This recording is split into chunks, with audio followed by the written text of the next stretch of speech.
gotta go hard. I go the hardest. I bring the pain.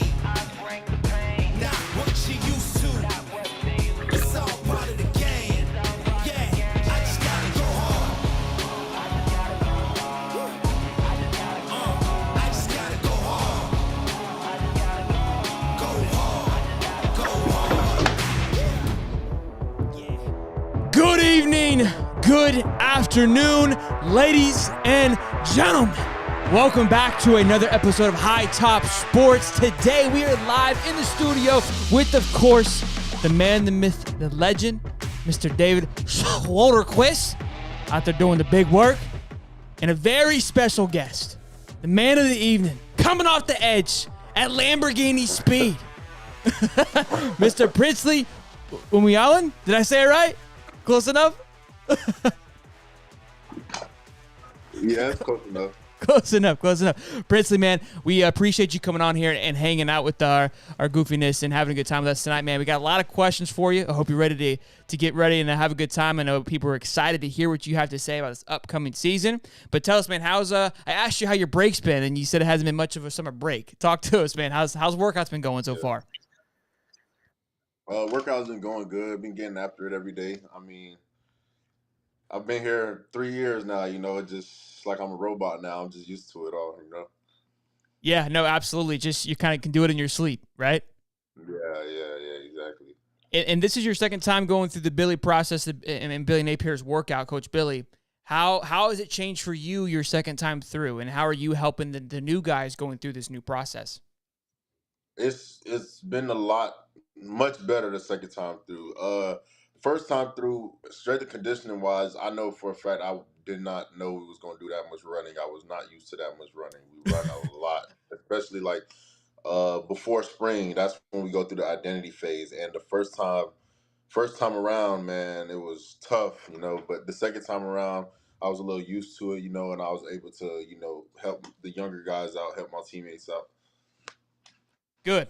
Good to hear, and I love hearing that too. And I was watching your vlog. Obviously, we're going to plug your vlog later on. Obviously, go watch that. It's incredible. It's cool to get the inside look of just a day of life of a D1 athlete.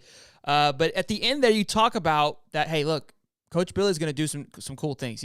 We're coming. And everyone, you even mentioned it, that everyone's doubting you. And we've kind of been, I've always wondered, like, do you guys hear that? Do you see that? Do you not care? Obviously, everyone has different personalities and they hear certain things, but you're hearing it, right?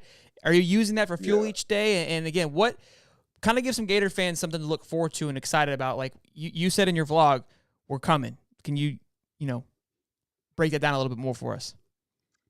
I feel like, we, like, as a team, we all see, like, all the rankings and stuff when they're talking about us, like, putting Mertz as the last best SEC quarterback and things like that. We all see it. I feel like it drives, like, we don't too much talk about it as a team, but I feel like we all individually, like, it drives us individually. And as far as, I can't speak for the offense, but I know as far as the defense goes, I feel like this season is going to be a huge step up from last season. I like what Armstrong's doing, and I think he's going to lead us in the right direction.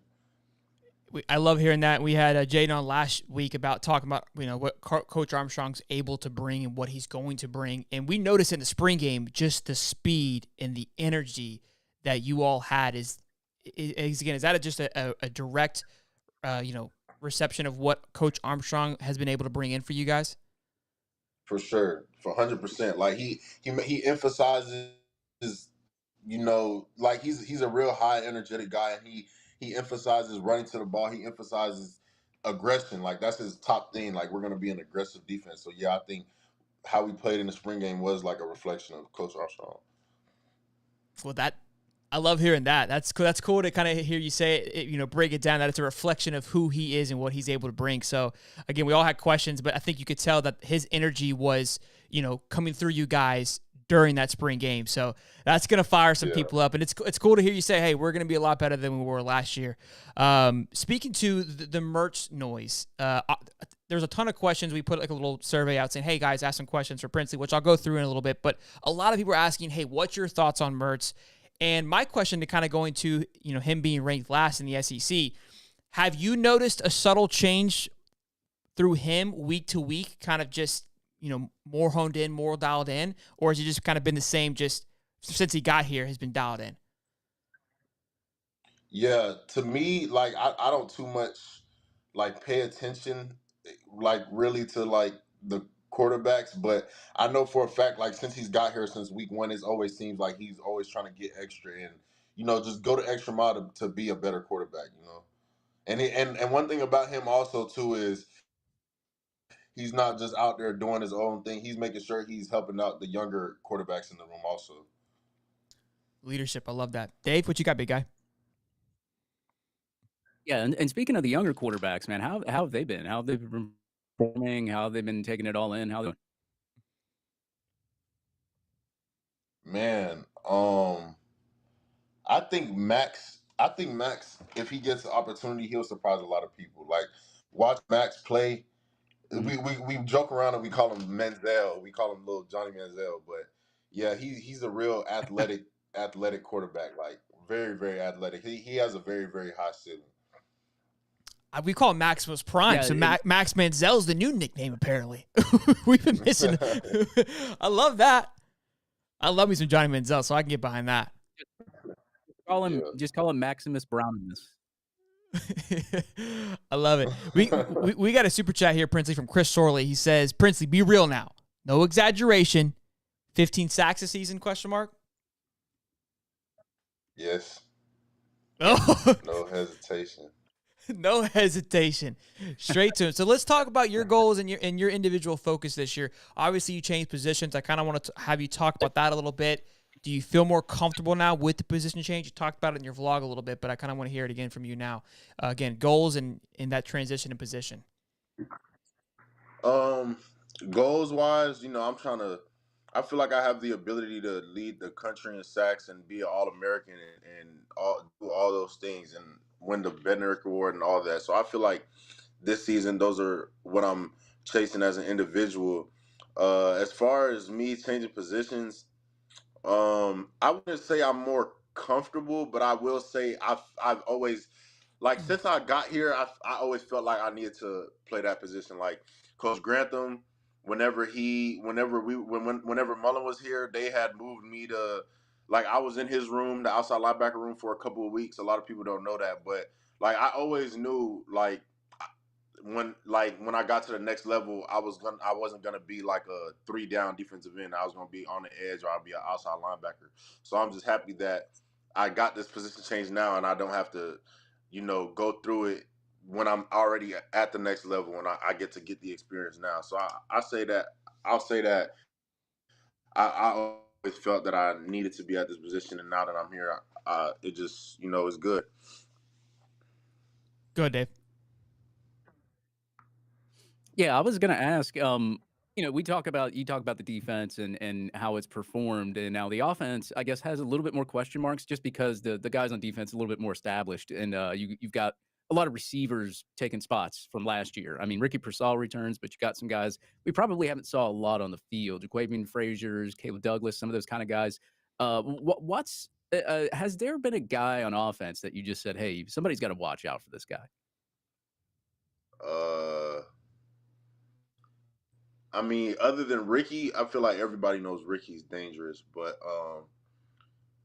I would say Caleb Douglas, like he stuck out to me when he was a freshman here on scout team. Like he was making crazy catches and things like that. So I would say Caleb, and also Eugene Wilson. Like watching him in 7-on-7, how fast he runs is like it's like what? Like it's ridiculous. But yeah, I feel like Eugene might get some after the season. I was about to say Eugene Wilson's like twitch and his change of direction is so fast, dude. Prince, you're gonna light Twitter on fire with that comment because the hype behind Eugene's been insane, and for you just to come and just to support that because we haven't heard much because he wasn't at the spring game. That's gonna fire everybody up. No, it makes sense. What was that? I was just gonna say, and even last year we saw a lot of flashes from Caleb Douglas, so that's also good to hear too. Yeah, exactly. Now, I got a good question here, man, from one of the followers. He says, which senior O-lineman, I just want to say any O-lineman, gives you the toughest fight in the trenches, and which young guy is already holding their own against the veteran D-lineman? I don't want to sound cocky or nothing, you know what I'm saying? But nobody really gives me a tough time. Uh, That's either a yeah, really good nobody thing. really. It's really means it means you're just dominant, or we got some issues. I'm gonna go on the side that you're just not dominant Yeah, because the hype behind you this yeah, season. yeah, for sure. Well, okay, so who out of Oh, but nah. If I would, I would say like I don't even know if we have any senior offensive tackles. Damian George, but I would say Barber, me and Barber, we have our battles. He gets me sometime in the run game, but he knows what's up with me in the pass game, you know what I'm saying? But and then the look? O That's lineman that I feel like huh? good. Good. And then the O lineman I feel like that really holds their own and they probably most likely will get on the field this season is I don't know Harris Kanaja, I believe that's how you say his name. Yeah, Najee Harris. I love that. He's an IMG Najee kid, Harris. man. Yeah, we've talked to him a few Yeah. times on the show. Great kid. I love hearing that because he was underrated coming out of high school, and I think he's got a good head on his shoulders and very hungry. So I love hearing that. That's awesome. Yeah, Love Najee. he looked really good. Yeah. Good, good. I love hearing you and Austin Barber going at it, man, too. Because Austin Barber, great kid. Met him at one of the events. Big kid, big kid. Made me Yeah. feel like He's like 6 or something. yeah, he's no joke. That's awesome, man. People are gonna love hearing that. This is a great question. So, Coach Billy, my man, it's cool as a cucumber. They want to know: does he stay calm and stoic behind closed doors, like we see during the press conference, or does he get a little spunky at times when he needs to? You may not be able to answer that. I don't know, but that's a good question. Nah, he'll whenever somebody messes up in practice, like he'll get loud, but he'll go right back down like immediately after. Like Okay, that leads me to my next question. Who's the rowdiest of the coaches? Like, who just is the firecracker? Like, you don't want to piss them off, but they're also a short fuse. um you don't want to piss him off. I would say not you don't want to piss him off, but I know like Coach Armstrong is real fiery. Like he's like a real high intensity guy. But dang, yeah, I guess I'll say Coach Armstrong. I love it. I love hearing that. I mean, defensive, when you got the DC out there, you want them to be spicy. So, real quick, man, super chat from Dominic says, good to see you.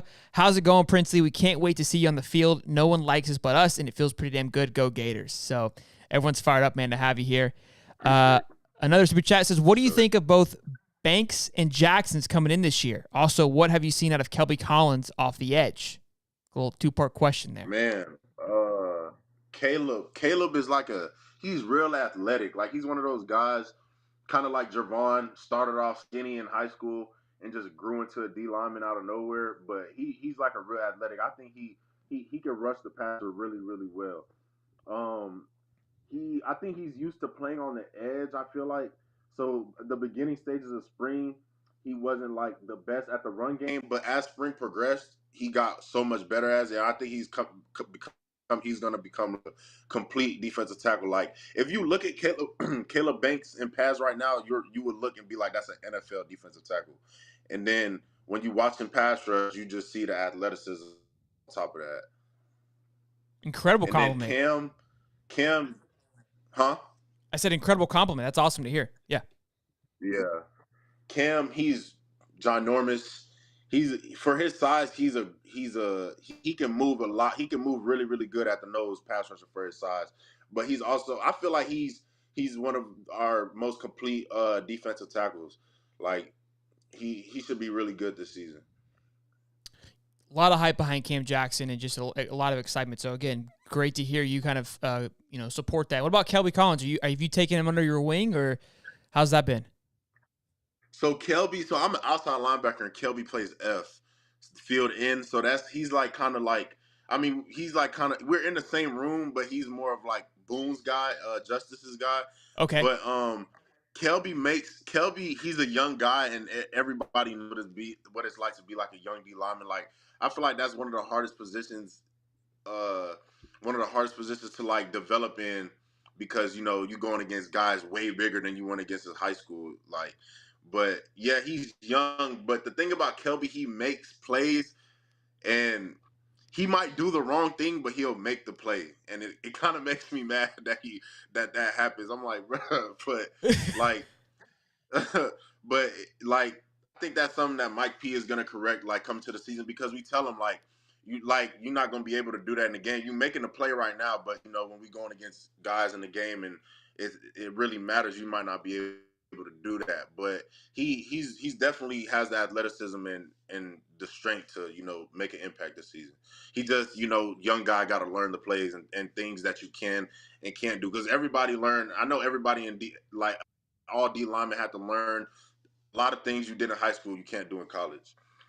Sure, you could definitely get away with a lot in high school because you're just the best guy on the field. When you come into college, you no longer are the most athletic, fastest guy on the field. So it sounds like he's got just a few bad habits that he's got to break, and he's getting away with his athleticism. So once he, like you're saying, once he figures it out, I mean, he's going to be a threat to be reckoned with, because look, you're synced up with what you're supposed to be doing on top of being extremely athletic, and that is a good point too. So you preface that defensive lineman is the hardest position, and I think people don't realize that, because it takes some time to see guys come out of the defensive line. And again, because you're not facing 6'8", 380 offensive linemen in high school. There's one at every school, and then they come put together and they place them all together in college. So that's an interesting point that you mentioned there. That's cool. That's cool insight. I appreciate that. Yeah, sure. Dave, what you got, boss? Yeah, the swamp. Obviously, there's 90,000 screaming fans when you come to the swamp, and you have the don't back down, all that other kind of stuff. Now we've got these new stadium renovations that are supposed to happen, and they're talking about maybe taking a few thousand out, maybe 10,000 out. What's your thoughts on reducing the stadium capacity for the home games and overall the $400 million renovation to the stadium? Dang, I seen the renovation. I did not know that they were gonna take seats out. I didn't know that part. But I feel like that stadium is really old. Like when you walking through the back and walking through the concession stands and the bathroom, you can just tell that it needed some work. Like I'm glad that they're renovating it. I wish it could have been done while I was here, but dang, I wish they could do it, while keeping or even adding some seats. There's a petition going around to keep the seats or add more seats. I don't know. Again, it's just in talk to simplify it some. Speaking of stadiums, what's the coolest? Go ahead. I think that Texas, when they renovated their stadium, they added seats. So if I'm not wrong, and Texas A&M, so I don't see why we couldn't do that. Texas A&M tries to put the whole state in their stadium. They're like 112 strong. So exactly, they're unreal out there. What's the craziest stadium? Right? I mean, you can kind of go any kind of way. Your favorite, or like just most in all stadium that you played in while being at Florida? I would probably say I would be biased to say Texas A&M, because that's just because my family and stuff was there, and my friends and family was there. Because I'm from Texas, it's like an hour away from me. But just to play in, I would say probably Tennessee or Florida State. Really? Okay. Florida State, I just love the hostility. I can appreciate that. So it's not necessarily the stadium, just the fan base is just the nastiness coming from the fans. Yeah. I want to know, like what is the team that's usually on our SEC schedule that you just absolutely want to beat and just dislike them? Man, LSU. Since I've been in college, I have not beaten LSU. So yeah. That's Dave. You got the right answer, Princely. That's a point for P there. I love it. What's your go ahead, Dave? I was about to say, I can't stand losing to them. What's your routine? I feel like we kind of got away from this question, but I think it's a cool question to kind of get inside your head a little bit before a game. Is it exciting? Is it just kind of whatever? You listen to some music? Talk to us. So you talking about the day of the game? Yeah, game day. Yeah. Yeah, so I'll wake up in the morning, get ready. Then I go downstairs, eat breakfast. I feel like, to be honest, everyone's routine, other than right before we get on the bus, everyone's routine is the same. Because we have to go to breakfast, then we got to go to walkthroughs, and like if it's a morning game, we go straight from breakfast to walkthroughs, and then we're straight on the bus. Afternoon game, breakfast, walkthroughs. break, lunch, and then we ride on the bus. So everyone's schedule is generally the same until we get on the bus. Then after that, that's when the routine really starts for individuals.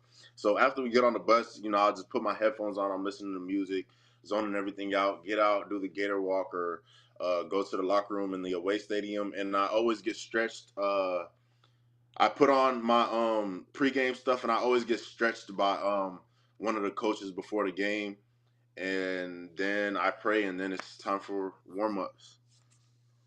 What song we jamming to? Who's the number one artist that we're going to? Number one. Like So like sometimes, LSU at night in the swamp. You gotta lock it in, P. Who we playing on the track? Who's getting the ox, baby? oh man. So sometimes some games I'll listen to gospel music, but if I want to like get turned up or something, I'll probably listen to like Lil Baby or something. Okay. Get the blood pumping. I Yeah. like it. I can dig it. Or Okay. or like some Meek Mill, something like that. I love it. Okay. Now, a couple more questions, man. A little bit you go. I appreciate you coming on here. I know the fans have loved it and appreciate their questions as well. Thank you guys who all asked questions. Shout out to Connor. I asked your question. Harrison Sanchez, Dempsey, Birmingham. He had a great question about Billy Napier. So shout out to those guys. How you've commented a few times on this recruiting trail. How is the energy in the with your guys in the camp about recruiting, and what's your thought process on it, man? Has it been fun for you guys to watch, and can you give us maybe a little bit of a hint, like job's not finished? Man, I mean, I don't really like know many insiders as far as recruiting, but Okay. I do know. I just know when Napier got here, like our recruiting just completely changed. I know last year we didn't have like a top 10 class or top 8 class or whatever, but I think it was Napier's first year. He had to get established and everything. A lot of recruits didn't even know who he was and things like that. But he was new to the SEC. But I just noticed like the way they do things was different, even when we didn't get the class we wanted. Like I remember like first couple months of Napier being here, I'm like, dang, I've never seen this many recruits walking around. Like, what in the world? Like most recruits I've seen at one time when Mullen was here was probably like 3 or 4. Like now I'm walking around, it's like 12 guys just on unofficial visits and stuff. I'm like, sheesh. Whole 7-on-7 teams come in and stuff like that. And then the way they organize their visits is just like I could see how they're doing it. Like Coach Napier really puts an emphasis on recruiting. That's gonna fire some people up, P. I love hearing that. But hey, you can't tell me that you don't follow it too much, because if I remember correctly, you hit the troll tweet with Lane Kiffin. So you be Oh watching. yeah, I had to get him back. Yeah, Yeah. yeah, yeah. I'll be watching I, through Twitter. Yeah, for sure. Okay. yeah, Okay. you're, Yeah. you're talking about Lane Whiffen, right? Had to get him back. Hey, that was clean, man. You were the American hero for that week. After that, you were on our tweet of the week. You made tweet of the week. It was tweet of the month when you dropped that. Yeah. That was beautiful. That was fun. I mean, it's all good and fun. So that was awesome. I loved it. Yeah. Well, Dave, you got anything else, man? No, I'm good, man. Thank you for joining us, man. Taking time out of your day, and obviously your busy schedule as a college athlete and football practice and everything else. And obviously, we'll get to see or at least hear some of the action after July and going into August and all that. So yeah, man. I hope you hit those 15 sacks and 20 and 25 and just keep going. Appreciate you. Thank you guys. Princely, it's going to be a pleasure to watch you, man. Again, let everybody know where they can find you, though, where they can find you on Instagram, your YouTube channel, so they can follow your vlogs. Hopefully, we'll get a few more before the season comes, and where to follow. The Twitter game's incredible, so they got to follow you on Twitter. Twitter D1 Princley, Instagram D1 Princley, YouTube D1 Princley, and then I be on TikTok a little bit, and that one is Princley33. So yeah. Well, Princely, man, you've been an absolute blast. Thank you again for coming on here and just chit chatting with us. It was felt like we've known you forever, which makes it that much better for the conversation to flow. So really excited for your success, man, and good luck this season. Go kick ass. Appreciate you guys. Sure. Go Gators, man. Go Gators. Love it. All right, boys and girls. So moving on to Mr. Steve. Great interview there. Whoops. I got to find you, Steve. There he is. Hey. And the live chat just dropped off. The whole thing just went to hell. Yeah. Everybody's gone. Oh boy. It's okay. Haven't seen these guys in a little bit. Haven't seen the chat in a little while. I was out of the Discord for a minute. And I saw that some things were going on. Some conversations were being had, and maybe people were a little fired up here over the last week or so. It's been a wild 48 hours, Steve. It has been. You've been MIA. You got married. It was his year anniversary, right? Right? Yeah, 1 year. So congratulations to Steve. She didn't leave him in 365 days, but we've got another year to get through. So we'll reconvene next year. We'll come back to challenge. All I did for the last 48 hours was just report the news. Yeah, that's all we did. We went from 400 people to 291 when Steve's face popped up. I don't know if that's a good thing or a bad thing, but typically that tells me that's not a good direction to head in. I'm just kidding. Sad. Let's get some likes. Let's get over 100 likes, boys and girls. If I miss your super chat, I apologize. I was trying to get it on here while interviewing Princley. That's my bad if I miss. I do apologize. Dom says my daddy's here. Hey, Dad. So there, I caught that one, thankfully. Glad I got that one. Take that damn hoodie off. Oh, no. I love it. That's my Bobo. Well, look, hey, everyone, go follow Princley. Go show him some love. Incredible interview. Great interview. Yep. Yeah, it was awesome.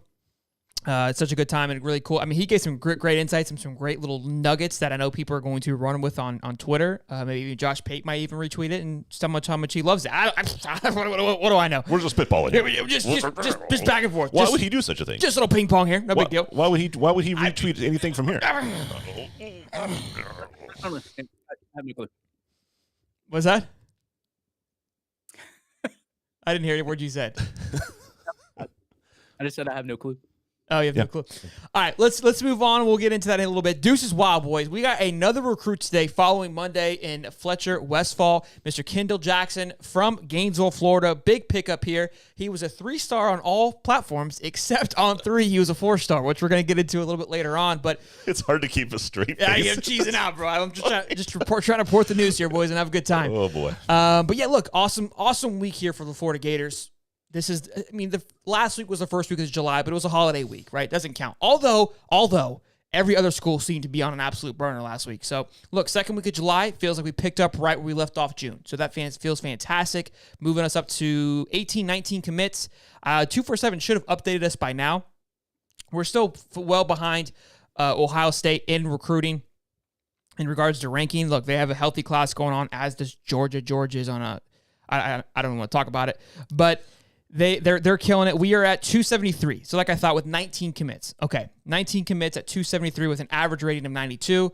Dave, you mentioned it. I mentioned on the episode today, talking about Kendall.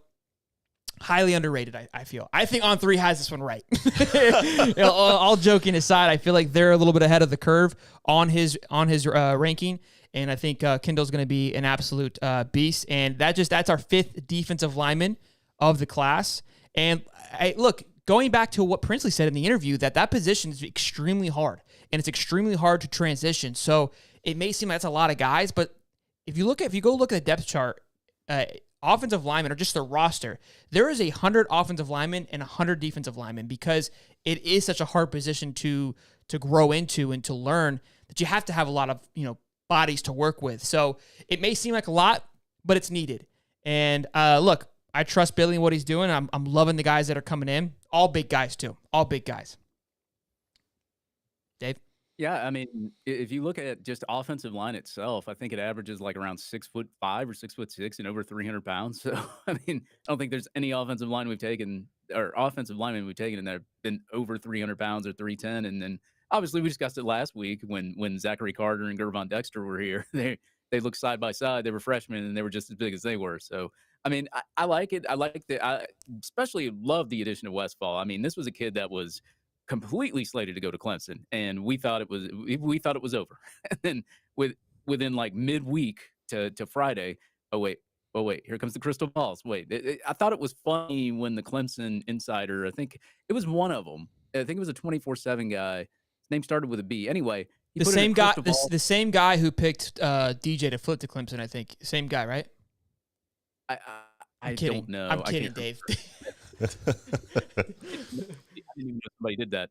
But anyway, like that guy particularly, he put in a crystal ball for Clemson that day, and I think within like maybe in 8 hours, he switched it back over to Florida, and I thought that was pretty funny. But yeah, man, it took us by surprise, and Fletcher Westfall's in this class. Really love his size, really like his upside, and I like his attitude too, man. Like I saw him on a couple of shows, and I just like how his attitude is, and to He the was on game, this and show, obviously Dave. Kendall. We interviewed him, Dave. I think the name of it is called High Top Sports, if I'm not mistaken. Dave doesn't want to plug his own show. He's like, yeah, I saw him somewhere. You changed your Twitter handle to High Top Dave, and then you're like, yeah, I can't remember where that guy interviewed. It just didn't really roll off the tongue. Stop making fun of me. No, but no. Besides High Top, I've seen him on a couple other shows. Excuse me, pardon my language, but I do like his upside and everything. And also, I love Kendall Jackson. I mean, this is a guy that obviously on through him as a 4-star, and we should all be happy because we're ranked number 3, and nothing else should matter, right? So I like his upside, and obviously how he comes off the edge. I think his speed off the edge is what really impresses me. Of course, I think maybe he might need to improve in some handwork or something like that. But man, when you just turn on the tape, you look at Kendall Jackson, man, he just comes off of the charts, like just off the line so fast. And I think, with further development as he gets to the University of Florida, I think he's going to be a really good defensive lineman. Love hearing that. And look, Fletcher is a big addition. It was great to hear. I don't know if you guys watched the commitment video that I made about Fletcher, but he spoke to, he knew he was going to Florida July 1st, and then I think July 6th, he told the staff that he would be committing, and then obviously he committed on Monday. So it was always a Gator lock. And look, we've been talking about Fletcher, I feel like, since February, and I've been high on this kid. I remember when he visited, he was high on Florida, and I was like, this guy feels really good. I guess I missed this joke, but I think On3 had his weight off. Is that correct? I believe so, yeah. I think I saw that. And so his dad tweeted out that he's like 335, 6'8", 335. Yeah, he corrected him. Yeah, because look, remember, guys, in the interview yesterday, they spoke to the reason why guys, numbers may move down without any football being played is because, and look, I respect that point. They go to the official visits and they get their real measurements and real weight, and it's not somebody just telling them. But it wasn't right that way either. But anyways, I digress. So look, big kid there, big addition to that offensive line class. We're going to get into what's left, kind of where the future is headed, because look, the class is starting to get a little tight now. And I'm liking where we're at. We're in a great position in the middle of July, or beginning of July still, having, you can say 80% of the class already filled. This time last year, we were just landing, and I keep saying it because it's just, and Princley just said it. He kind of disregarded, like, hey, last year was his first year. Guys are getting to know Billy. We see the transition, and he was speaking to that. So this year has been an absolute, complete 180 to what it was last year. Because last year at this time, we just landed Marcus Stokes and Treon Webb, and that was really the start of the class and moving in the right direction. So think about that. I remember when that happened. I was at work, and I got excited. I was like, we're moving. Here we go.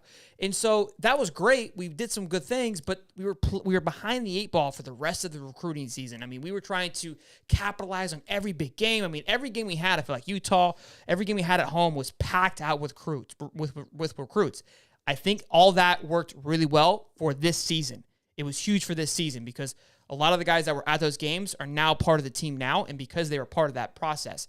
2026, I think we're going to see the same thing, and 2025, we're going to see that as well too. So this is why I keep preaching too. We have to give Billy time. Everyone thinks that if he goes 4-7 or 5-7, whatever, this year that he's going to be on the hot seat. I don't think that he will, because of the things that he's done off the field outweigh what can happen on the field. Now, anything can happen. I'm not saying that at all, but I think that what he is doing thus far is bigger than what people can realize. So, look, big addition, big pickup, and I love it.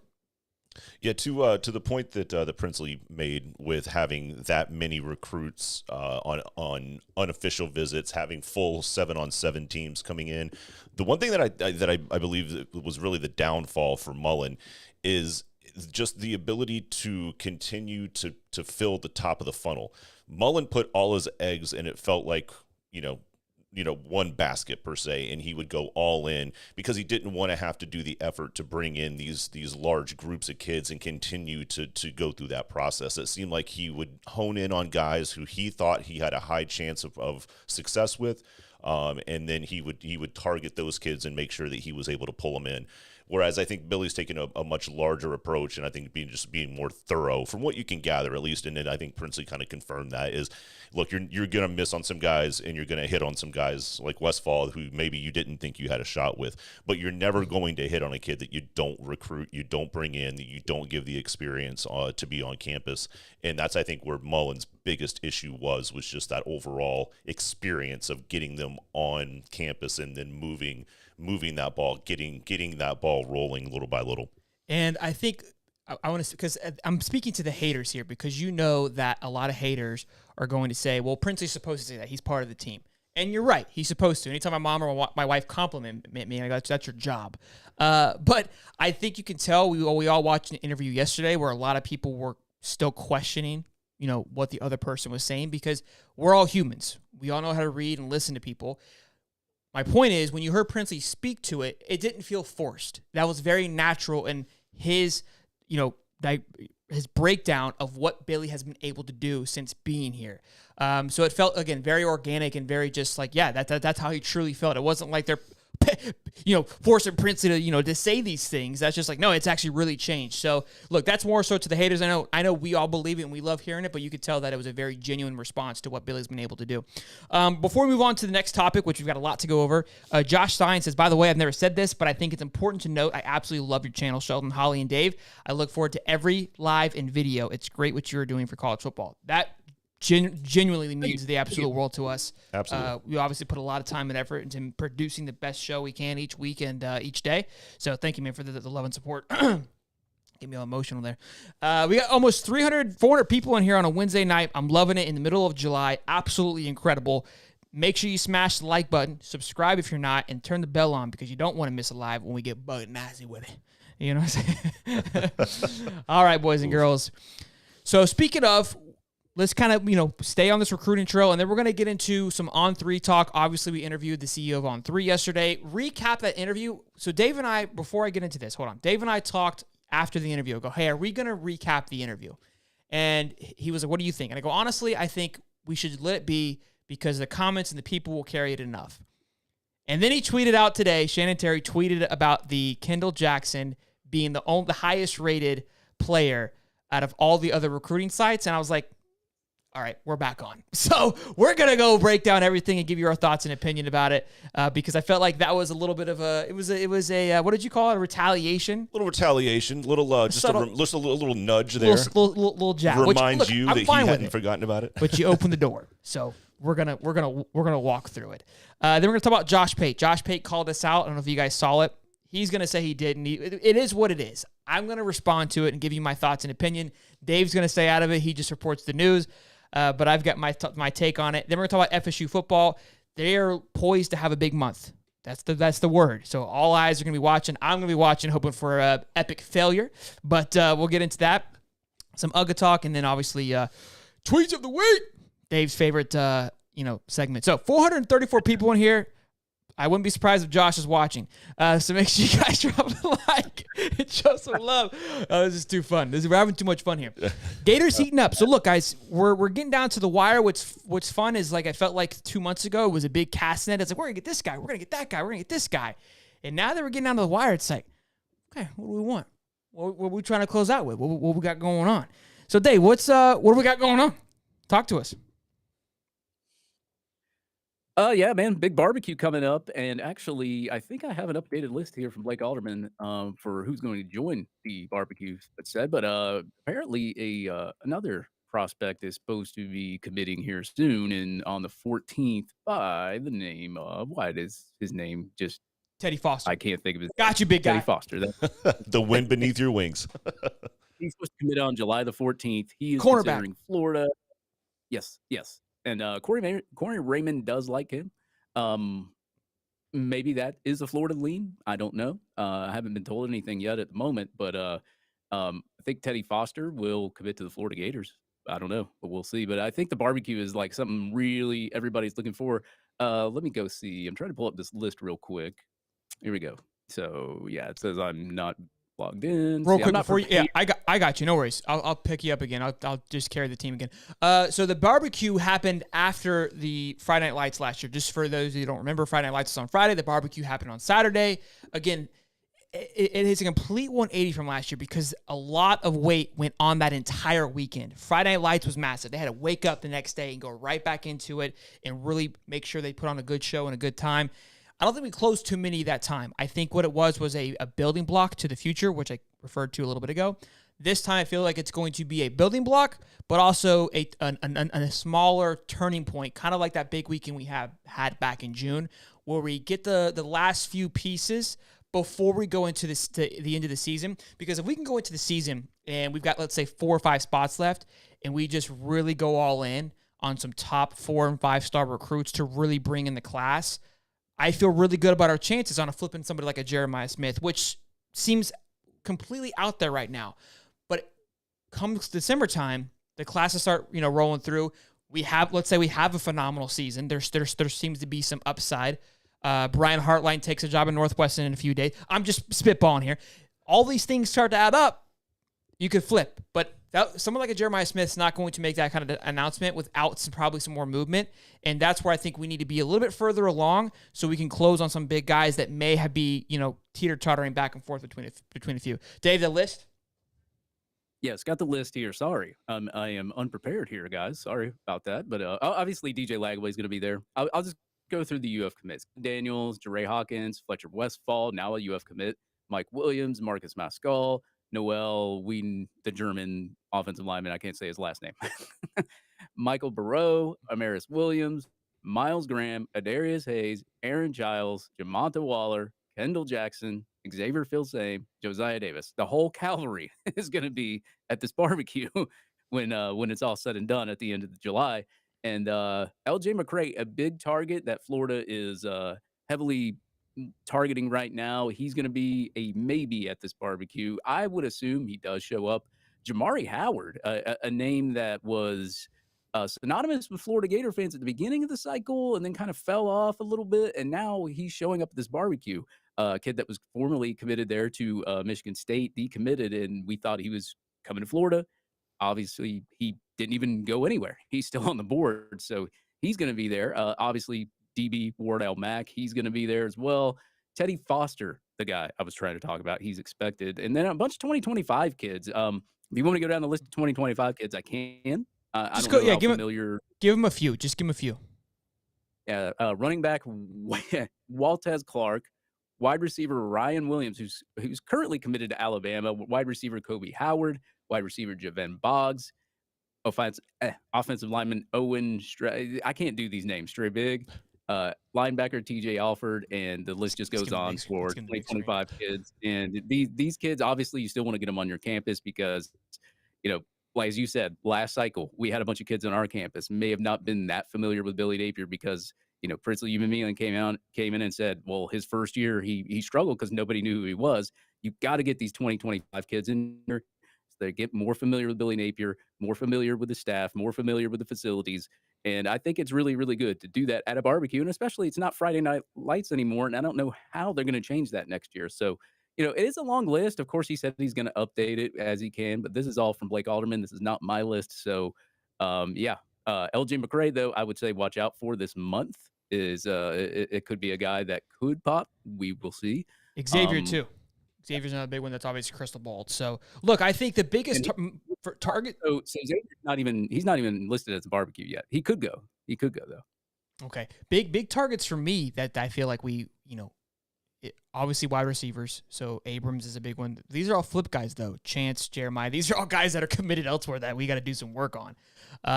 Running back, look, love Kanan Daniels. I think he's going to be an absolute stud. I just feel, with only getting one the last cycle, we got to pick up somewhere. You kind of talked towards the portal. I've had a lot of question marks on the offensive line because one, obviously with the production of Osiris Torrance, with having 2 offensive coaches, you would think there'd be more appeal, right? My same thing goes for running backs. Montrell Johnson and Trevor are both products of Billy Napier. And I feel like, look, if those are a direct correlation to what he's able to do and where his mindset's at. How you would think he would be able to pull a dog or two, but that doesn't seem to be the case at the moment. Look, I mean, that's a run heavy offense. I think some of these running backs that are their 2025 kids are going to just want to see a little bit more product, especially some of these ones like a Jeremiah Smith. There could be a possibility that he flips and doesn't go to Ohio State, especially if Hartline ends up leaving and taking that Northwestern job. It's almost a guarantee that he's going to open that recruitment back up. I'd be shocked if he took it. Yeah. Well, I mean, that's a tough one, right? He's already a Midwestern guy, right? He's already in that area. Let's sidebar that. I want to talk about it. Because it'll be fun to kind of banter for a minute. Go ahead. Finish your thought though. No, just, I mean, look, I mean, there's obviously a lot of, it came out of nowhere that fits Pat Fitzgerald out there that just got fired. Northwestern? Yeah. But I mean, it came out of kind of nowhere. I mean, we're talking about being in the middle of the summer. There's not like a body of work that you look at and say, it was a whole like ordeal of like just hazing and whatnot. That's why he got fired. Yeah, right. It was awful. But either you're going to fire him a long time ago and get it out of the way, or it just felt like it was like almost kind of they were past it almost, and then it came out of nowhere. They're like, nope, we've made the decision, and now here you are in the middle of the summer. How many candidates can possibly be there? Sure, yeah, your candidate pool is small. Yeah, you're in a bad position for sure. So unless you've got a guy, like we'll just throw Hartline's name out there, who's just really on the cusp of becoming that head coach that could make that move in the summer. Most of these guys are what 3 weeks away from two-a-days. 50 days away from a season. I don't see Hartline taking the job because of those things. I mean, he's in a real good position at Ohio State, and I feel like if he kind of just holds, right, to wait to go all in, kind of like what Billy Napier did with Florida Gators. He got a lot of offers and waited to get the right choice. I just don't think Northwestern is for him. Could be wrong. Ed Orgeron's being tossed around. He said he would take the job. Of course he would. But he's not doing anything, right? So, again, like you said, slim pickings, and it's a weird situation, and you're going to put a first-year head coach with their back against the wall. And if I'm Hartline, your first opportunity to take the reins, this isn't how I would do it. You have a lot of control where you can wait around and pick your opportunity to where it's best suited for you to take over. I don't feel like this is it. I think people love it, want it. I would love it, but I just don't see it happen. I really don't. I don't think at Orgeron happens either. It's going to be some name that nobody's even mentioned. That's typically what happens. No. Hold on now. It is a rewarding, amazing, phenomenal job, and I think Brian Hartline should take it. Okay. I'll let him know. I'll let him know. A billboard. I'll give him a call. Brian, this is your opportunity. Yeah. You should jump at the first thing that comes along. We know what we're doing, Brian. All right, you listen to us. I mean, Josh Pate was over here watching us. Fair. I mean, that's fair. Come on. All right, on 3 interview with Mr. Shannon Terry. Look, first of all, I want to start off by saying thank you, Shannon, for hopping on. I think that was huge of him to come on and to speak and to defend whatever allegations were happening. However you feel about how it went, takes kahunas to hop on and do that because you're going into Sharks territory. And look, I think all in all, it was a good interview. I want to apologize. I feel like I could have done a better job. It kind of got a little out of hand at times. It kind of drug on a little bit. And look, it was a learning experience for Dave and I. I really enjoyed it. I went back and recapped it and spoke with people like, hey, what did you think? How can I improve? All in all, I think we got to the point. But it was tough to navigate at times. And look, he's on the defense. He's trying to, do the best that he can.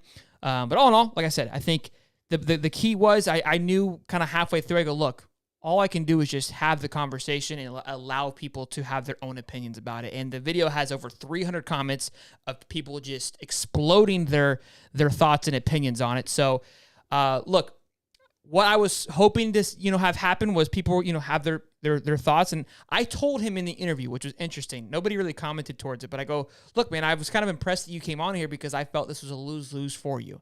He cut me off and didn't let me finish my point. My reasoning for saying it was a lose-lose was because I'm invested with Florida Gators. We talk weekly. I hear you guys' your thoughts and comments and your opinions about On 3. Do I hear everyone's? No. But I would say I'm probably more involved with it than he is. That's all that I was referring to. So I know, just by human nature, that unless he comes onto the show and go, you're right, it's a little skewed, we're working on it to improve it, nobody from the Gators side is going to be pleased with what he says. So, but if he does say that, then he loses credibility from what he's been doing. So he's going to lose on that direction. And if he does what he did, kind of hold his ground, he's still going to continue with lose with the Florida Gators. Hence, lose-lose. There's really no positive way. But look, I'm sure some people found it. Okay, that was a little more information. I feel a little bitter about it. I didn't see too many of those comments. Now, again, our comment section is probably a little biased too. A lot of Florida Gators. So that's part of it as well. But all in all, I think everyone felt a certain way.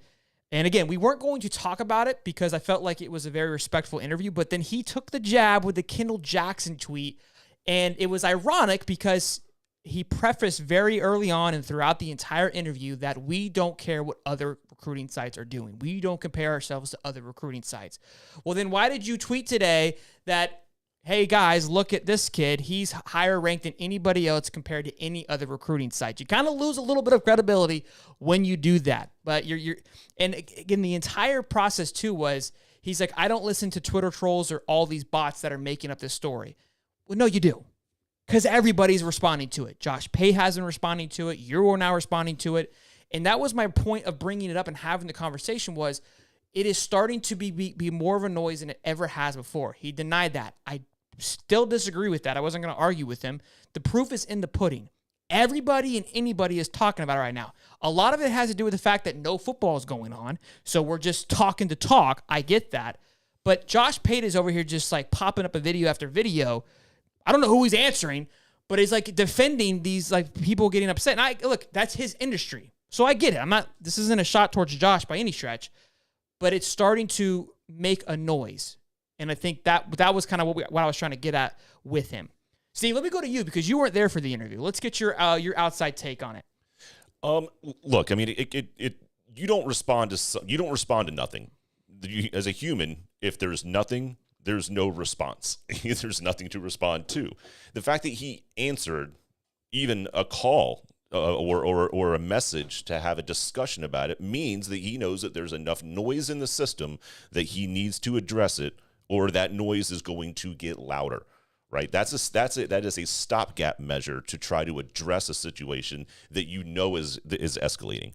So you can't tell me that you don't know what's going on. Also, this is this man's industry. This is his profession. This is his livelihood. You're telling me that you don't keep up with this stuff? You're telling me that social media isn't something that you ever pay attention to? You got to be out of your mind. Your own employees are constantly watching social media to see what the recruits are saying. Now, I know that that's not on your level. You're the CEO. You've got other things to be doing. But it doesn't mean you never do it. So let's just have a little bit of intellectual honesty here and just admit that you were clearly aware there was a conversation that needed to be had to address what you were seeing and what you were hearing. Whether you were hearing it directly or seeing it directly, your eyes and ears, your employees, the people whose job is to monitor social media, damn for sure came to you and said, look, there might be some smoke in a fire here. There's the few interesting things, too, that he referenced that I didn't know is he was a part of or was the creator of all three recruiting sites. He created Rivals, he created 247, he created On3. And I was talking with the professor today about this look, it's genius because one site doesn't work. You just can't have one recruiting site. You need the comparison.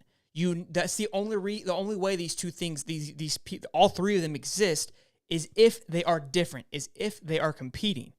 So when he goes, why do I care what the other person's? You do care. You want the other person to be different from you because what happens is you're now going to compare both companies and to have a discussion about it again. And this is the biggest thing too. Bad publicity. No, all publicity is good publicity. And he kept referring to, and Josh Pate brought up as well too.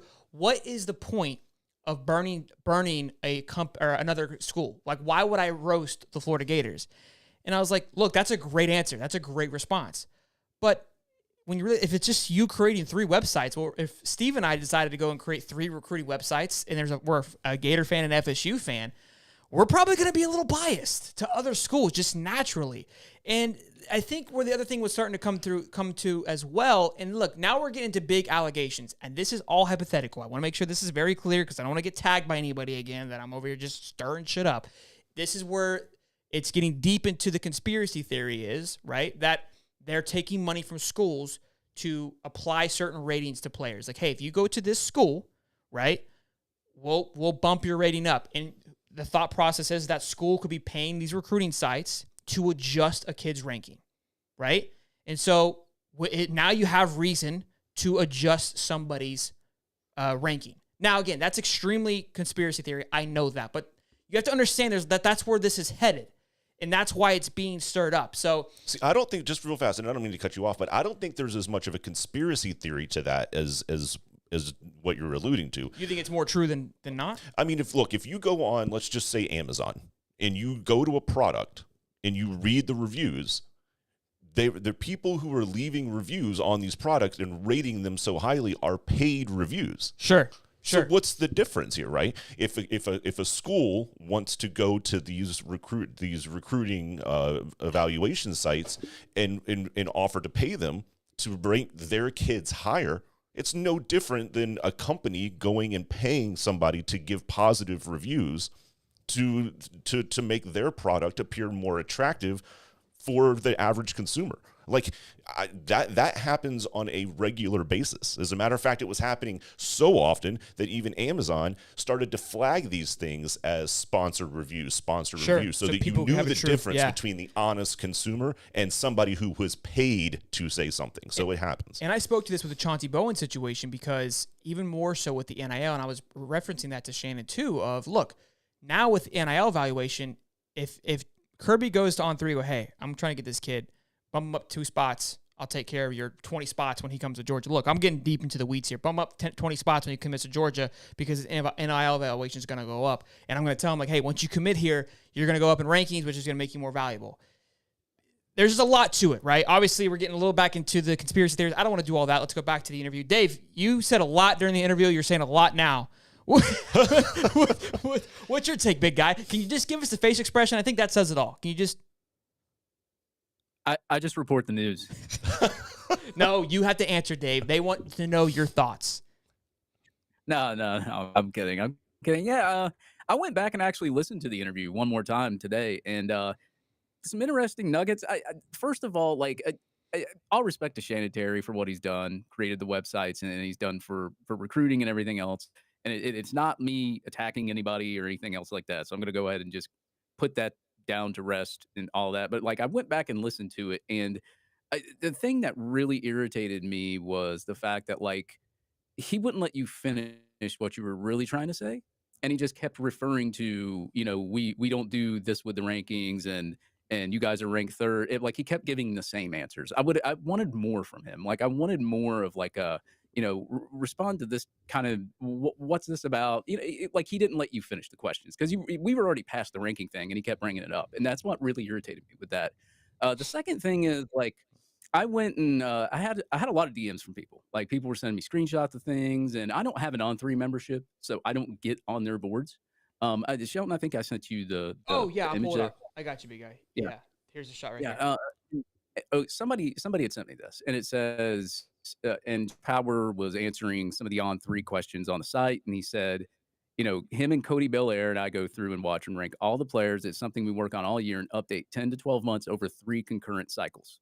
Okay, so that's 2 people there, right? Yeah, he referred to having multiple people on staff. Yeah, so I went back and listened to the interview, and I didn't exactly quote what he said, but it's pretty close. It's 90% close. And it said there's not a sole person that does the rankings, which is true, because he just said 2 on the site. They take the feedback from the college coaches and assistants, which I don't know if any other recruiting site does that or not. The data comes in a group that Charles runs and oversees, and the final arbiter of those rankings. The rankings are well vetted throughout the process by numerous people. So you got one of your guys saying there's only 2 people, and then you got your owner saying there's multiple people. Which one is it? I just want more transparency. One guy says one thing, one guy says the other thing. And and the whole Rashada thing, they reported that completely wrong, and I asked him about it. And of course he said he didn't know, whatever. But he said he'd get back to me. I still haven't gotten anything back from him. That's the thing that really irritates me, is the fact that you've got these national reporters that you pay lots of money to, that you trust, and they're putting out these hit stories on Florida, and it's just coming back and biting us and making us look bad, when I sit here and I talk right next to Eddie Rojas. Like, I call him on the phone. He's one of my friends. He owned the Gator Collective at the time that went through everything. He told me exactly everything that happened. He showed me things. Like, I already know most of what happened. Like, Pete Nakos reported one side of the story and didn't even ask Eddie or Jen at all. Like, Something he just put it out. something that we got going on too at the end that it felt like that was kind of the meat of the interview once he kind of broke through all the minutia was he talked again. We kind of asked like, how do you rate guys in the offseason when no football's been played? How he broke it down was one, they go based on once they go through your official visits, they get actual sizes and weights, which we kind of made a joke towards earlier. I'm okay with that. That's totally fine because it's just like the Bryce Young thing, right? Guy's 6 foot. No, he goes up to the NFL Combine. He's 4'9", right? Like that happens. So they get actual measurements for these kids and a clear detail. They get to see them in person most of the time. And they also said he spoke to, we look about their home life, how much of a risk versus reward there is. If they go into a meeting and fall asleep, that to me is a little sus. I don't know if other sites do that, but so you're telling me if he falls. I'll say this: like, if you're going to evaluate kids like that, that's fine. I'm okay with that. That's cool. I think it should be separate from their actual athletic ranking to play football, because that has Sure. nothing to do. Sure, with their I think athleticism that's or their important. height or Yeah, their- it's or their that's kind of size or you should. anything like that. Yeah, sorry. That Sorry, helps to play football.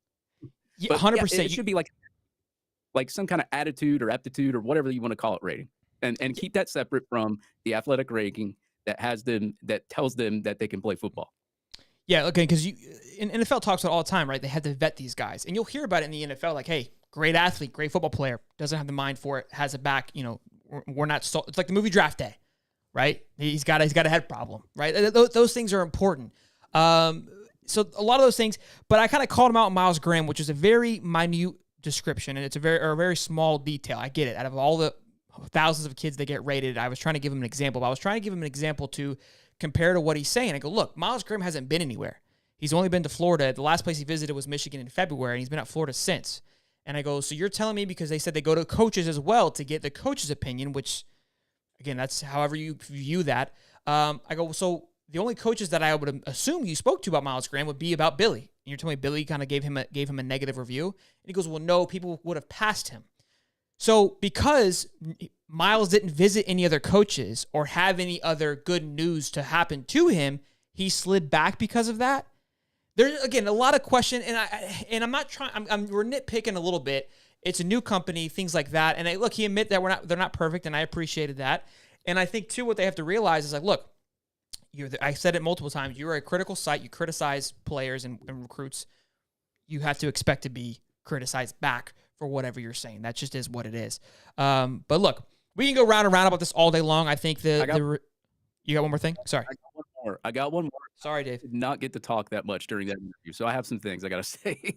I'll mute my mic. The last thing was the Austin Simmons thing. You brought that up, and you said it was reported prematurely, which it was. And he said it was Keith. It wasn't Newberg. Keith reported it, then Newberg jumped on it. I don't really care who jumped on it first. It's still On3's fault. They still reported the wrong thing early. Why did they do that? That was very strange. He was like, yeah, because On3 does it. On3 did it. Your company did it. Like, because it was, and he was kind of catching me on I felt I was kind of caught off my foot there because Newberg posted the video. So in my opinion, Newberg is the boss in that scenario. And Keith told him about it, and Newberg chose to go and release the information. I understand Keith, but because Keith didn't report it, Keith didn't say it, and then Josh, quote tweet it or quote it or build off of it. It's in Josh's headline per Keith. So yes, Keith told Josh in confidence. Now, did he go say, "Hey, go tell everybody"? That part I don't know. And he was trying to push it away, like, "Oh, well, that's on Keith." Okay, well, there's still an issue there. I don't. Keith, Josh, Chris, right. You. I don't really care. There's still a problem here. Yeah, that was really. I didn't even really care about the whole ranking, conversation. I don't agree with how they rank them, but that's just my opinion. I mean, there's others that may agree, but I didn't care about that. I was caring about the premature news stories that they consistently put out there to try. It seems like a lot of fans get the notion, and I'm not saying that this is what they're trying to do, But a lot of fans get the notion that they're trying to hurt the program and trying to commitments and all that. And like when you're consistently trying to be first and like you're putting things out there way too early, you shoot yourselves in the foot. You got to slow down, man. You have to slow down. Well, not really, and you don't really have to slow down because in the world of a 24-hour news cycle, the only way that you're going to become relevant and the only way that people are going to watch you over the next channel that they could flip to or the next website they can go to is you got to be first, or else you're last. Look, there's truth behind that of like. Hold on. What I mean by slow down, this is what I mean. You can still be first if you slow down. Austin Simmons, when was that thing reported? And then when did Austin Simmons flip to Ole Miss? A couple days. It wasn't like it was early. I think what Dave is saying is like, look, like being a few minutes early and kind of like, okay, whoops, I dropped the ball too soon. It was so early that it never even happened. it was like exactly. It was before the precast kind of thing. Like you never had a chance. But look, I agree with what Steve is saying though. Like there is honestly no wrong in being early. I think you will burn some bridges. But it's nowadays with all of us having the memory of a goldfish, you kind of can move past that. But anything else, Dave? I don't want to take your time. I'm going to pass it back over to you. I didn't know if you had any more to go over. Dave, top sports. Really. Good. I just support the new. So, yeah, look, and to Dave's point, I kind of went on a rant because. Hold on. Go ahead. At the end of the day, I still have respect for Shannon. I'm not going to sit here and slander him Very or anything else like that. I just want to see a better job done by On3 when it comes to reporting in general, not the rankings. And to Dave's point, like he said, like he didn't say much. When I realized that kind of Shannon's agenda was he would kind of answer the question and then go into a promotion of how great the site is. I was like, we're not going to get much in. So if we try to go back and forth here, it's going to get railroaded, and we're not going to be able to get to the point. And it took us a bit to get to those, start uncovering some questions. So shout out to Dave for being patient and then dropping some hammers at the end there. I do appreciate that. A couple super chats real quick though. Chris always says facts don't care about feelings. Hell of an interview. that was the line of the evening for sure. $10 there, man. I appreciate that. There was a couple super chats. That's a second one from Chris, or third one tonight, man. So thank you for that. And Josh says, my boy showing off them guns. Go Gators and go High Top. Appreciate it, man. Over 430 people in the room right now. Incredible. Josh Pate, how you doing, buddy? Good to see you. Make sure you guys drop a like. Let's see if we can get to 200 likes. Much appreciated. But happy to have all of you here and all your beautiful faces. You guys have been incredible. Sorry if I missed your comments tonight. It's humping and bumping in here, and it's been great. But look, I think we learned the power of Twitter, man. I think it's crazy that I love it that we the people have more of a voice, more than we've ever had before. And it's like, look, if you bitch and retweet and yell enough, you will be heard of. So, Dave, any last words on this before we move on?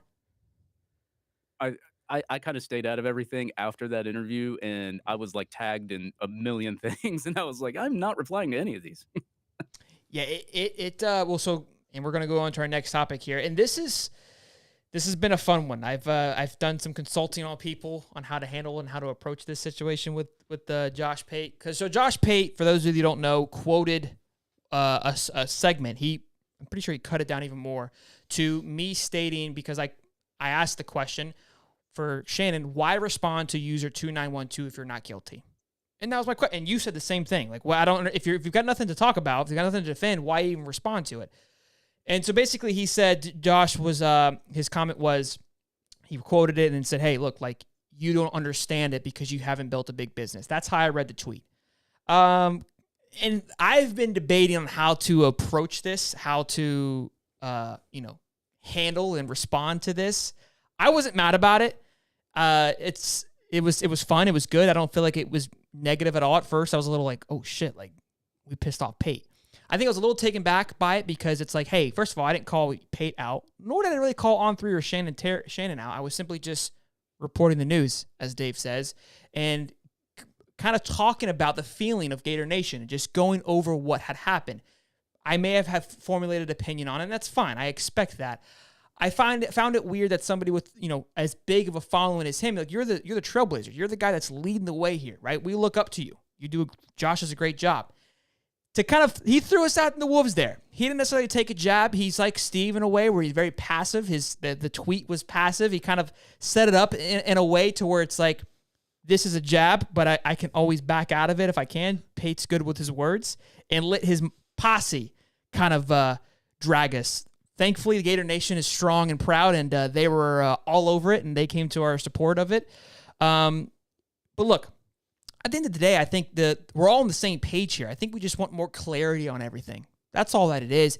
Josh has been on a tear today, kind of defending and what recruiting is and how it is and why it is the way that it is, because, again, he's hearing the noise too.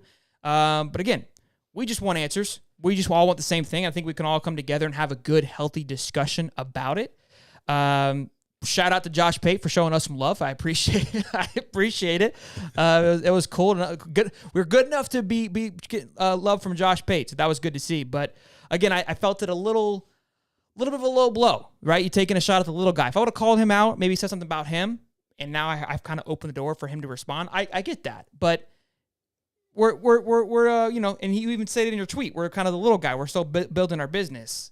I just feel like when you have it with power comes great responsibility, and I feel like you kind of abuse the responsibility there. That's my thought and opinion on it. Like, it wasn't too bad, and I know he's going to try to play that card if he does respond. Probably won't. Didn't respond to my tweets. I challenged him in a one-on-one on ping pong to really settle the debate like true men, but he did not. But yeah, Dave muted it. Go ahead, Steve.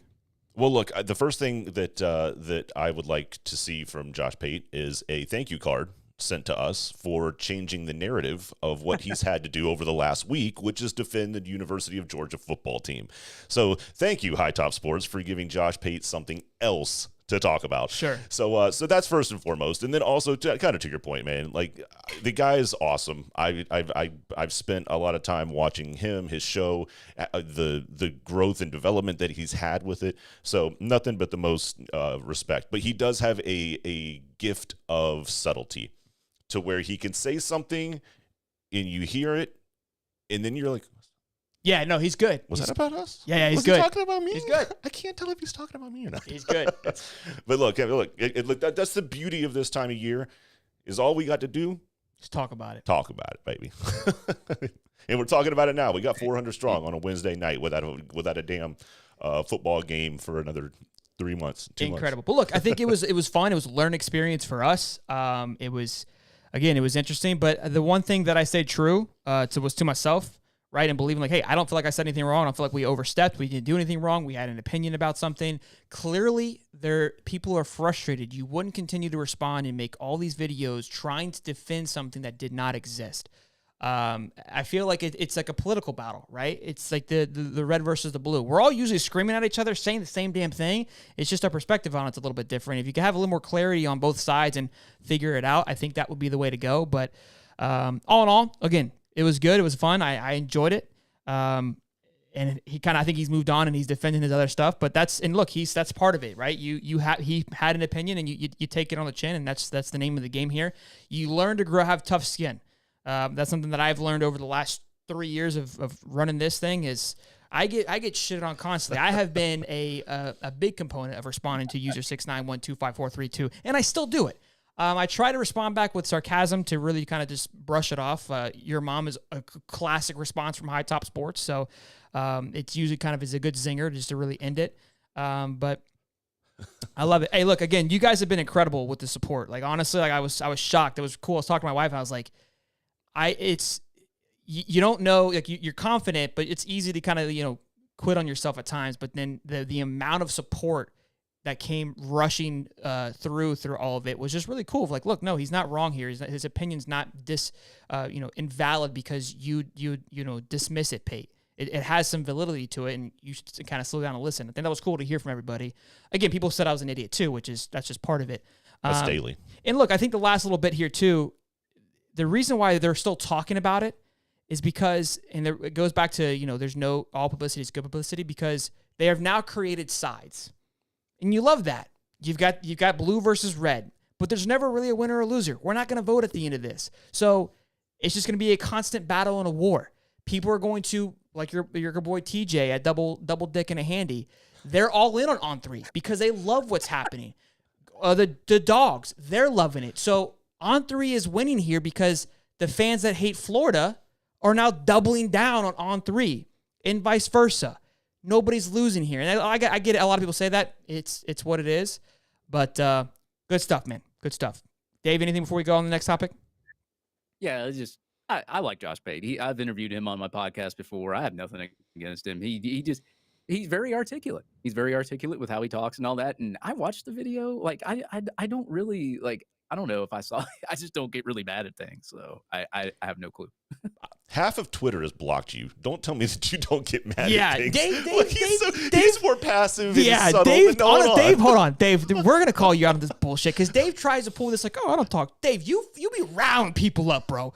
You be going after Miami fans, Georgia fans. Don't be sitting here like you just mute your Twitter. You be stirring some shit up. In every Discord message where somebody talks about a guy on Twitter, your opening and closing statement is, "I can't see it. He blocked me."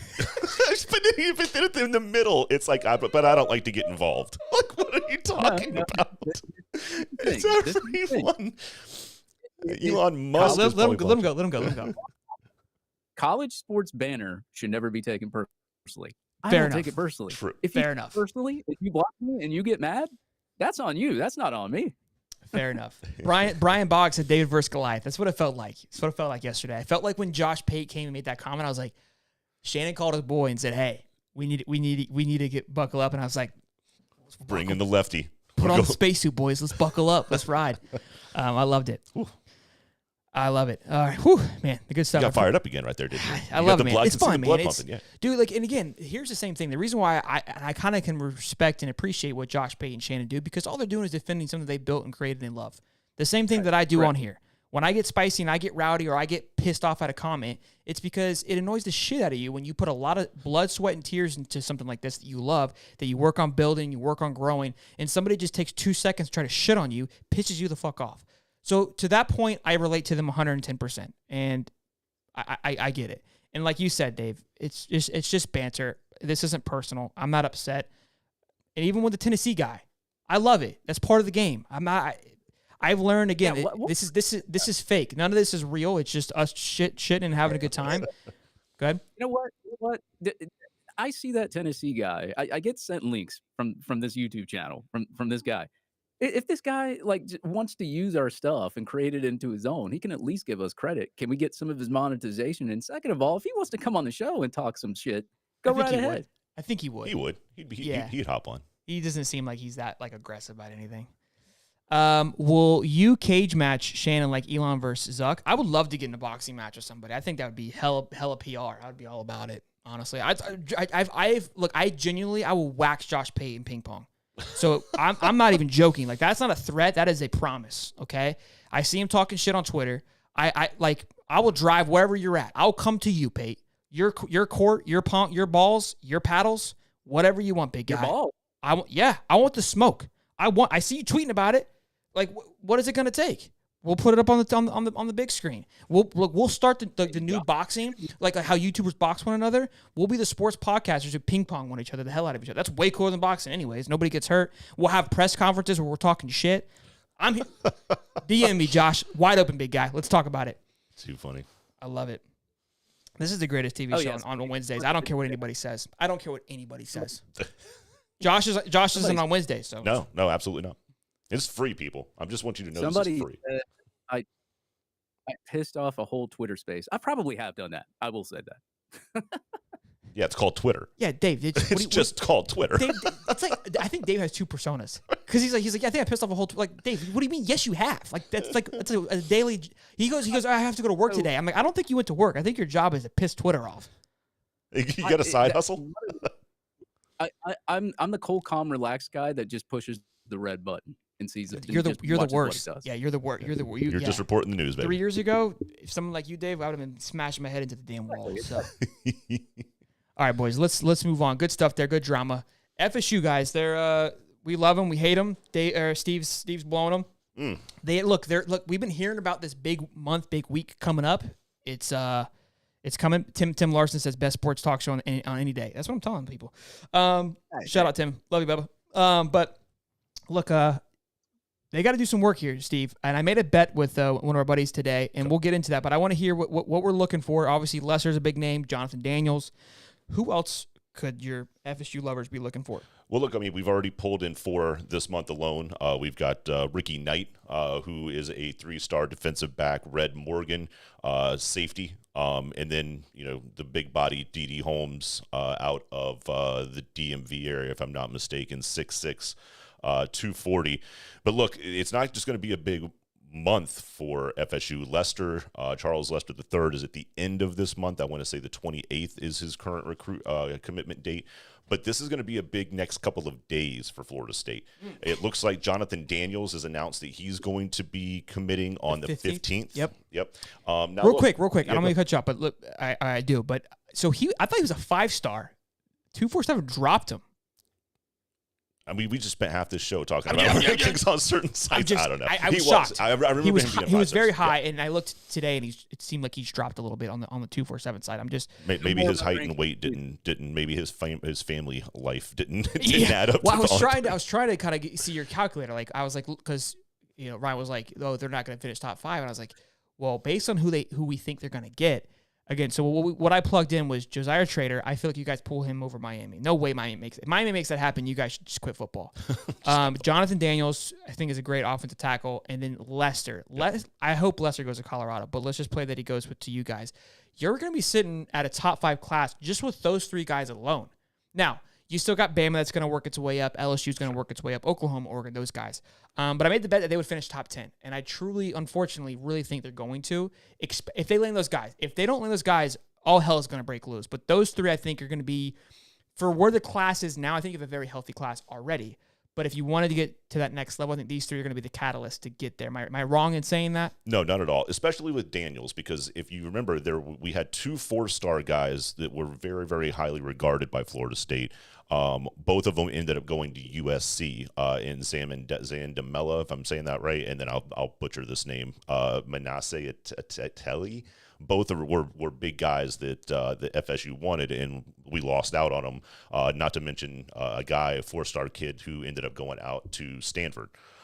So Jonathan Daniels is a big, big need for us, especially with the losses that we've had at that same position. Charles Lester, you can't lose to Dion again at that position. Make my day. That would be catastrophic to the class, not only to the ranking overall, to the ego, and just the mojo that you need to keep kind of that train rolling in Tallahassee. And not to mention also Micah Danzy, who was a 4-star running back out of Tallahassee. That looks like the lock for us, but we'll see. Yep, I saw that you guys are leaning for that as well. Jalala Solomon. Yeah, you guys have some momentum there. Solomon, yep. And then 3-star Ty Hilton, offensive lineman, who Florida's been heavy on, seems to be a 50-50 battle. Looks that way. It looks like, look, it's been exciting. I feel like we've had a few battles with you guys because obviously Zay Mincy is one that we got Crystal Ball, who FSU is heavy on. Jamari Howard's another one that seems to be a in-state battle as well. So we've had some fun recruiting battles with you guys. Not as much as I don't really care if we do or not, but it's always fun when there is one. I feel like we didn't have much last year. We didn't have much last year. And it's surprising that we haven't had more. I mean, especially with, the amount of talent coming out of the state of Florida this year. Sure. And this class is very strong. Again, the appeal of the offense that both teams are trying to run. They're completely different for the most part, yeah. With you guys, I mean, look at the size of the offensive linemen that you guys are getting. I mean, even Jonathan Daniels, I want to say, is like 6'4", 275. And that's not that. I mean, you think some of these guys that you're picking up are 6'8", and he's 6'3", short. Yeah, that's what I'm saying. So, but I mean, 6'3", 280. That's what I'm. So maybe he's that's like a running back. That's maybe that's why he lost a star. Who knows, right? Maybe. Look. That's honestly. I mean, that stuff different makes folks sense to me. Yeah. Just different folks overall. Sometimes you switch positions, man, and you can get a bigger ranking. That's true. What I do love in all this is Miami is still just hushed. They're just getting dog water. They're not even getting shoved in the locker anymore. They're just cleaning the locker out. They're not even allowed in the same room anymore. You know what I mean? Like that's the level of Miami is where they're at. So, all in all, good update. How things change. How things have changed. Look, guys, over 350 strong. We're over an hour, just an hour and a half in.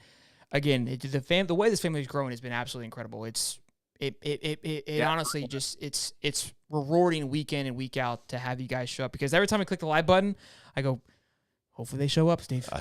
And it's 3 years in and you guys still show up. I don't know what it is. I couldn't tell you, but I appreciate it. How do you guys like digging the hat, bro?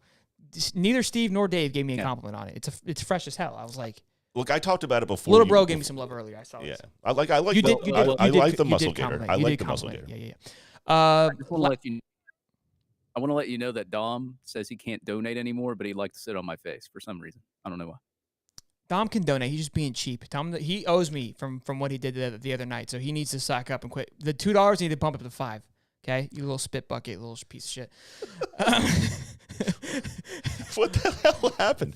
Bro, I'm in the middle of a show. I'm midstream going like dialed in on news, and he hits me with a super chat that Jordan Ross just committed, and a few people bought into it and was like, Jordan Ross committed, and was spamming the chat, and I'm going berserk. Oh, Dom. That's right. That's low. Dom. That like make fun of me, can't. pick on my wife, call my kid a loser, whatever. Don't do that shit during a live show. You know what I mean? That's messed up. Oh, wait, Freckle Baz with a gifted membership. What's up, baby? Just stopping by with 5 High Top Sports membership. You're the man, Freckle. Good to see you, big guy. Love you, man, as always. Drop a like, boys and girls. Just show Freckle some love, man. Look, you guys liking lets us know that we're doing a good job, and lets YouTube know that you guys are liking what we're putting out. So show some love, boys and girls. What's the coach's name, Steve? Dana Holgerson. Holgerson. Came out and said that Georgia's on another level. He went to one of their 7-on-7 camps or one of their practices and was really watching them. And look, I've been preaching this. I've been saying this. And just, again, he's just kind of, backing what everybody's feeling. And it got me thinking that it feels like that run that Bama had where the joke was Bama could beat an NFL team, like the low-end NFL team. And, I mean, that during that time, dude, Bama felt like they couldn't lose, right? I mean, obviously, they lost a couple games during that time, but it was scary. And I hate it that it's Georgia. And I feel like with NIL, I feel like they're separating it even further, right? At least when Bama was doing it, felt like people were kind of staying close. But this class is just scaring the hell out of me that they're not slowing down by any stretch of the imagination. I think if there's a year to kind of take advantage of Georgia, it's going to be this year because it is a transition year in quarterback. You lost a few. That entire defense that won the first championship is now gone, right? That second wave has left. This is the year to do it. If you let them have a hell of a season this year, shit, Steve. It's a problem. It's shit. It's a problem. Yeah. I'm going to hate it. Look, I think USC is going to give them a run just because it's just, I don't think they don't play defense, but it's going to be, it's catch them off guard a little bit. Kind of like Ohio State did in that last game, but I hate it. I know Dave is a big dog fan. Dave, what's your thoughts on a big guy? To hell with Georgia. Come on, Dave. I mean, yeah, if they if they three-peat, yeah, that's pretty bad for college football. But other than that, I mean, I have nothing else really to say about that. Like, you know how much I do not like talking about Georgia. Yeah, unless it's an insult. Dave, like, dude, you got to be able to have a conversation about it. Everyone knows you're not a Georgia fan. Nobody's going to get their feelings hurt. Look, they're in the division. We have to talk about what our neighbor is doing. We got to know if they're going to go piss in our backyard. You got to know your neighbor. If you don't know your neighbor, what are you doing? Well, I guess all the recruits have good upbringing stars. So I guess they're all 5 stars. But yeah, bro, you know what's ironic here? 10 minutes ago, he's like, I just report the news. I don't do anything. This is the other Dave. This is the other Dave. This is the other personality this we were is talking blocked about. on Twitter. Yeah, yeah. This is the passive Dave we were mentioning. Glad we were able to pull him out in the same show. We got 2 Daves in one show. It's amazing. I mean, look, they're recruiting lights out. I mean, you got to tip your hat. I mean, they're number 1 recruiting class. But I think was it the past 3 cycles? Maybe I think they were number 2 last cycle because Bama hummed last year. Yeah. Bama hummed last year. Alabama had like 10 5-stars in their class. So I think like I will say I do like it when Alabama and Georgia make it to the SEC championship because you know it's going to be a good game for the most part. I like to see who wins that contest there. But I mean, I'm really curious to see like USC. I mean, like what do they do this year? You know, you got the quarterback returning, and USC's recruited pretty well. I mean, so they are. I mean, as far as like teams that could compete with Georgia like this year, I mean, how many can you really look at? I mean, maybe I think USC, Michigan's going to come back with a vengeance. They're going to give it a run this year. Michigan, like Michigan's good, but I just don't know, like, talent-wise, if they'll be able to compete. Like, did you expect if Michigan was to win against TCU last year, would they have really competed with Georgia? I think they would have competed better than TCU did, Yes. but Yeah, I exactly. still I don't think think it they would would have have. been a better football game. Yep. And look, especially with Ohio State played them, I think Michigan talent wise would have held up better. They just tore I TCU's defense apart. That I am really shocked by the way that Ohio State recruits that Michigan's beat them 2 years in a row. Well, that's why Michigan's recruiting their asses off too. They're yeah, but it's second- not the same level, dude. If you look, Michigan has 25, and we're ahead of them. They have 25 recruits, and this is something I keep saying this, and people think I'm crazy. Ryan Day is closer on the hot seat than people realize. Like, you just can't. Cool, you have top 2 classes. They don't give a shit about that. Ohio State wants to win the Big Ten. You got to go to the playoff game, and then get the Big Ten knocked down and win a playoff game. I'm not trying to hate on Ryan Day. I think he's a great coach, but you can't keep losing to. You can't become a little brother to Michigan. That's not going to be okay. No. That's the only game that you circle on your calendar. You can't lose that game. with the amount of resources that Ohio State has available to it and the amount of money that Can't they're coming lose out that with game, NIL. I mean, I think if I'm not mistaken, I think it was Ryan Day recently that said that his roster is almost like an NFL roster with the amount of money it costs to maintain it. Like, I mean, I think we had that conversation in Can't confirm maybe or December. deny that. But yeah, I mean, look, I mean, they're spending a ton of money out there, and you're going on potentially having a third straight loss to Michigan, and look, that's not going to fly, especially with the amount of talent that you're bringing in. Sure. To do apples to oranges. Like, now, look, you're wiping the floor with everybody else, but nobody cares about any other game but Michigan every year. Absolutely. Before we move on to tweets of the week presented by David Swolderquist, we got a super chat from IB Mac, $5. He says, I listened to Late Kick the next morning, but watch High Top live. Hit him with the top spin. Thank you, man, for the love and support. And then $5 from Wes Day says, Georgia will crumble. Kirby has has lost complete and utter control of the team like Urban did at UF. The team is about to fall. That's something that's going to be definitely weighing over everyone's thoughts and heads going into next season. That's not good for those upbringing ratings. Gosh, Here it is again. Oh boy. Besides this year, Michigan being out recruiting us, Sheldon. Yeah, no, I'm not. I know that. I'm not saying Michigan has under recruited. I'm saying they've under recruited compared to Ohio State, but they still recruited very well. It's not like they've had a lackluster of a class. Yeah, I think that's the other thing about Georgia that really scares the hell out of me is that you play them every year, so that's got to just be terrifying. Thanks. But they're so close. They recruit in the same area that we do to try to get some of the local-ish kids, right? I mean, a Florida kid, a North Florida kid especially, is considered a local recruit to Athens. Anybody in Georgia, and they got Tennessee. So now not only are you guys having to play them, but we're all having to recruit against them. And if they've got that recruiting process just down to a science, which is what it looks like. That's just it, now whether or not you play them on the field, which you guys do, but if you don't, like Florida State, we're still up against them. Like they're still now causing problems for us because we're going up against them in the recruiting leak cycle. into our area. Ugh. Between the Hedges says Day could become Jim Tressel, and that's kind of what I'm getting at. Like, just can't keep losing the big games. All right, boys. Tweets of the week. Go ahead. What?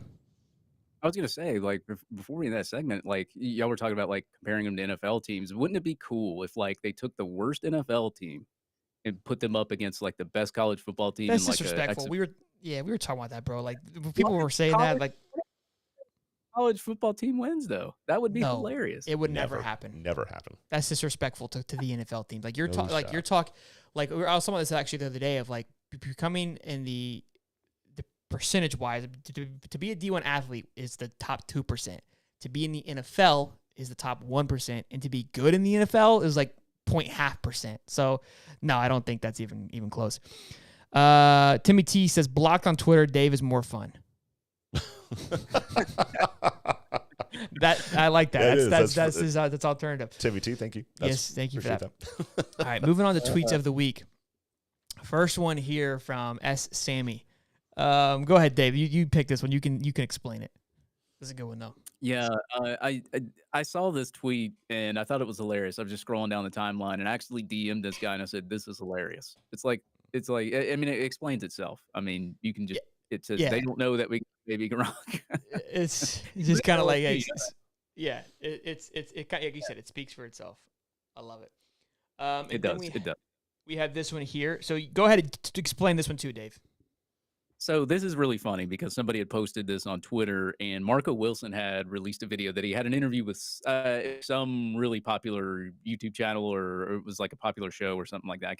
I don't even know who it was, but it was a popular show. And he was sitting in on the interview, and he said, "If I had a chance to throw the shoe again, I would have threw it further." But then you go look at this tweet that his dad had tweeted out back in 2020, and he says, "The kid feels sick, man. He was hyped. They got stopped and got caught up in the moment. It sucks that it cost the team, and he'll bounce back. Mentally tough." Yeah. Look, Steve and I spoke. Like, if I'm in the interview, I'm saying the same shit. Yeah. I'm not backing down. No. At that point, like, it's done and over with. Like, I don't care. Like, I'm like, yeah. I'm pretty sure on a live call-in show that scenario got brought up, and it was like speaking to the lack of accountability that Dan Mullen had. And I was arguing that. I was like, I didn't mind it. Like, it's in the heat of the moment. It's the emotion. Like, I didn't feel like it was that big of a deal. I know it cost the game and all that stuff, but I was like, the kid's just fired up. Like, I was having a hard time defending it, but I would have thrown it farther too. I mean, hell, that guy could probably play quarterback for Florida right now. What's up, Steve? See that pass of shit I was telling you guys about? Chad does have his own YouTube channel. He like breaks down film and stuff. It's actually pretty cool. Oh, good stuff. Hey guys, we got over 350 here. Let's see if we can get to 250 likes before we go. 250, let's go. 250, baby. All right, these two tweets I sent to Dave, and I go, hey, these are tweets of the week here. This is absolutely incredible. It says, this is after we closed Fletcher. Ken at Getting Chomp says, me running to Billy Napier that I'm sorry for doubting him. Like, absolutely flipping incredible. Look at this. Bro, this shit had me rolling, bro.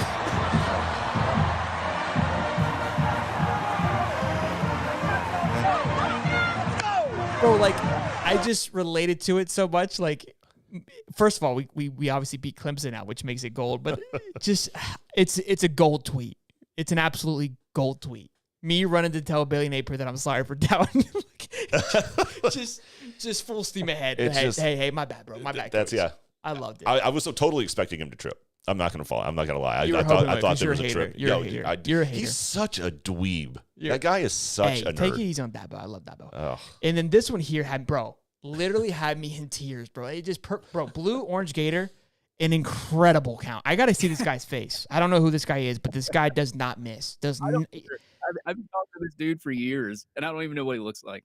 The guy doesn't miss, and he doesn't hold any punches. Like, if you're want to talk about crossing the line, the buddy crosses it and then finds a new line and crosses that line. Like, that's how good this guy is with his tweets. Who do you think's blocked more on Twitter, Blue Orange Gator or Dave? It's not even a question. No hesitation. It's like Princley with the sack. It's not even close. You're not blocking him, Blue Orange Gator. You're even if he pisses you off, you have to watch it. It's like a car crash. You got to watch it.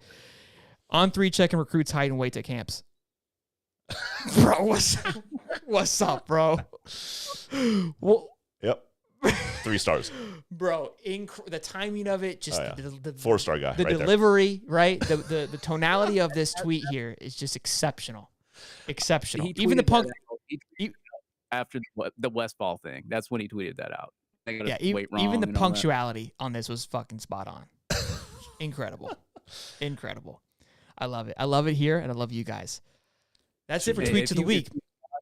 If you've not followed Blue Orange Gator, do it, man. I'm trying to get follows up because he's too damn funny. Look, guys, you see what we bring out here. We bring out gas on tweets of the week. So bring your thunder. Obviously, Twitter is a fiery place. It's a fiery place. It's a good time. It's been a good time this past 48 hours. But look, I've been saying it the entire show. I'm going to continue to say it. I love you guys. I love your support as always. We didn't get 250 likes. I'm not upset. Just disappointed. But to have over 300 and 400 people here at one time for an hour and a half to watch our dumbasses chit chat, incredible. I can't thank you guys enough. Before we end the show, yes, go ahead. You are not a Florida Victorious member. Join Florida Victorious now. Promo code HIGHTOP, coupon code HIGHTOP because it says coupon code on the site. You save 20% on your first month's membership. So use promo code HIGHTOP. Helps us out too. So if you're already thinking about signing up, go get yourself a discount.